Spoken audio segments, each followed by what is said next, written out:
Prithvi Narayan Shah was born in 1723 in the royal family of the small kingdom of Gorkha, nestled in the hills of central Nepal. He was the eldest son of King Narabhupal Shah and Queen Kaushalyavati Devi. Gorkha was a minor state, overshadowed by the wealth and influence of the three Malla kingdoms of the Kathmandu Valley, Kathmandu, Patan, and Bhaktapur.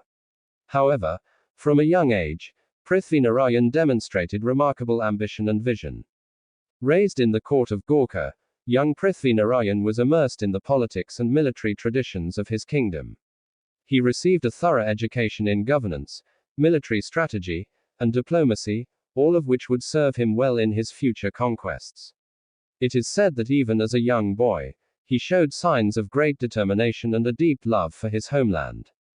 At the age of 20, following the death of his father in 1743, Prithvi Narayan Shah ascended the throne of Gorkha. Despite the relatively small size of his kingdom, he harbored grand ambitions. While many rulers in the region were content to preside over their small territories, Prithvi Narayan Shah dreamed of something far greater, a unified Nepal. In the mid-18th century, Nepal was not the unified country that we know today. Instead, it was a collection of more than 50 small, independent kingdoms and principalities, each ruled by its own monarch. These included the rich Malla kingdoms of the Kathmandu Valley, the Bays, 22, Raja in the west, and the Shobais, 24, Raja in the central and eastern hills. The three Malla kingdoms of Kathmandu, Patan, and Bhaktapur were the most powerful and wealthy, but they were often in conflict with each other, competing for dominance within the valley. This division made them vulnerable to external threats, especially from the British East India Company, which was expanding its influence in the Indian subcontinent.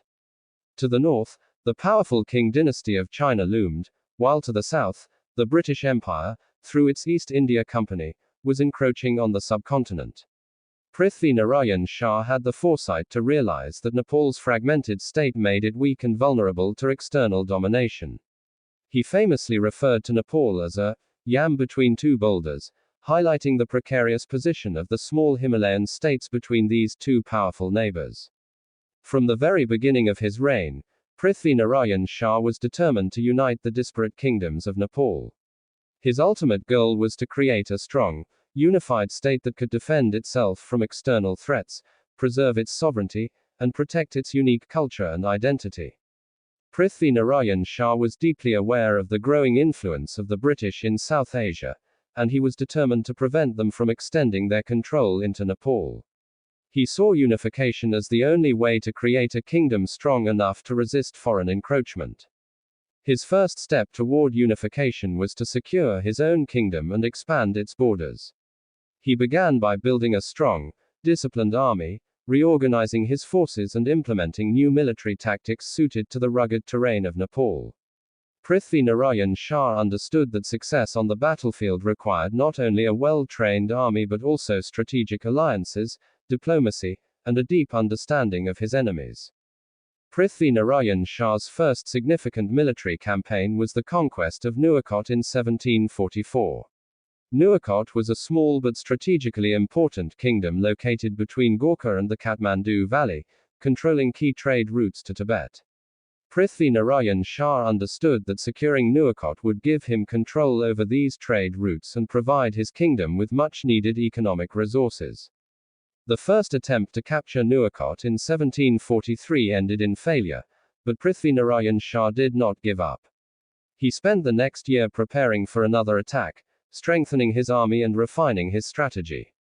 In 1744, he successfully captured Nuwakot, marking the first major victory in his unification campaign. With Nuwakot under his control, Prithvi Narayan Shah now had access to the valuable trade routes that connected Nepal with Tibet, providing his kingdom with a steady stream of revenue. This conquest also gave him a strategic foothold from which to launch further military campaigns into the Kathmandu Valley. The siege of Kirtipur. Having secured Nuwakot, Prithvi Narayan Shah turned his attention to the Kathmandu Valley, the political and economic heart of Nepal. The three Malla kingdoms of the valley, Kathmandu, Patan, and Bhaktapur, were powerful and wealthy, but the constant infighting made them vulnerable. Prithvi Narayan Shah's first major target in the valley was the fortified town of Kirtipur, which was strategically located on the outskirts of Kathmandu. The conquest of Kirtipur would give him a key advantage in his campaign to capture the valley. In 1757, Prithvi Narayan Shah launched his first assault on Kirtipur, but the town's defenders, aided by the Malla kings, put up a fierce resistance.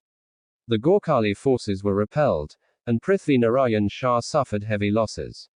Undeterred, he regrouped and launched another attack in 1764, but once again, Kirtipur held firm, and Prithvi Narayan himself narrowly escaped death in battle. Despite these setbacks, Prithvi Narayan Shah refused to give up. In 1767, after a prolonged siege, his forces finally breached the town's defenses, and Kirtipur fell to the Gorkhalis. This hard-fought victory marked a turning point in the unification campaign, as it gave Prithvi Narayan Shah a crucial foothold in the Kathmandu Valley. With Kirtipur under his control, Prithvi Narayan Shah was now ready to make his move on the Malla kingdoms. He launched a surprise attack on Kathmandu in 1768 during the Indra Jatra festival, taking advantage of the fact that the city's defenses were weakened by the festivities. The Gorkhali forces quickly overwhelmed the city, and King Jaya Prakash Malla of Kathmandu fled in panic. Within a year, the neighboring kingdoms of Patan and Bhaktapur also fell to Prithvi Narayan Shah's forces. By 1769, the entire Kathmandu valley was under Gorkhali control, marking the culmination of Prithvi Narayan Shah's long and arduous campaign to unite Nepal. The conquest of the Kathmandu valley was a monumental achievement. It not only gave Prithvi Narayan Shah control over the political and economic heart of Nepal but also solidified his position as the most powerful ruler in the region. From this point on, Prithvi Narayan Shah's focus shifted to consolidating his rule over the rest of Nepal.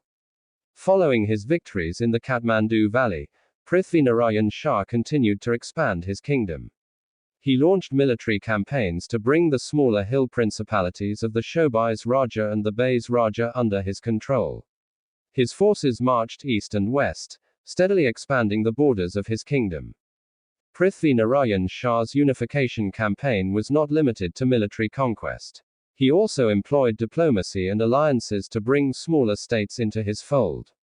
By the time of his death in 1775, he had succeeded in uniting most of the territories that now make up modern Nepal. One of the most remarkable aspects of Prithvi Narayan Shah's reign was his diplomatic foresight.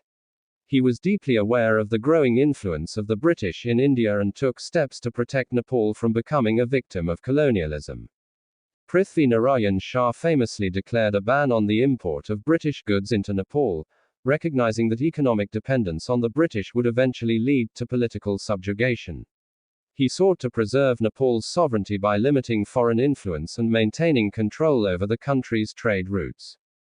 At the same time, he maintained diplomatic relations with Tibet and China, recognizing the importance of maintaining a balance between the powerful neighbors to the north and south. His diplomatic strategy helped to protect Nepal's independence and laid the foundation for the country's foreign policy in the years to come. Prithvi Narayan Shah died in 1775, having laid the foundation for a unified and independent Nepal. His legacy as the father of modern Nepal is deeply ingrained in the country's national identity. His unification campaign, driven by his vision of a strong and sovereign Nepal, ensured Nepal's long-term survival and independence in a region surrounded by powerful neighbors. His efforts to unify the various principalities into one cohesive kingdom shielded the nation from the looming threat of foreign domination, particularly from the British Empire. Prithvi Narayan Shah's legacy extends beyond his military conquests. His policies of national unity, economic independence, and cultural preservation laid the groundwork for a strong and sovereign Nepal that would endure for centuries. He promoted a vision of Nepal as a self-sufficient kingdom, urging his people to be aware of external influences while preserving the unique culture and traditions.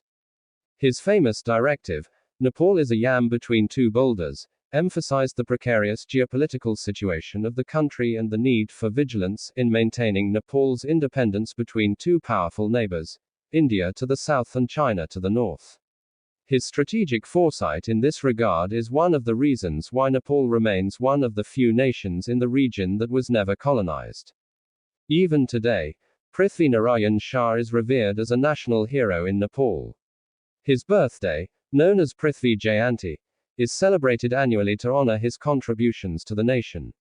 Statues of the king can be found in various parts of Nepal, and his life story is taught in schools as a source of national pride and inspiration.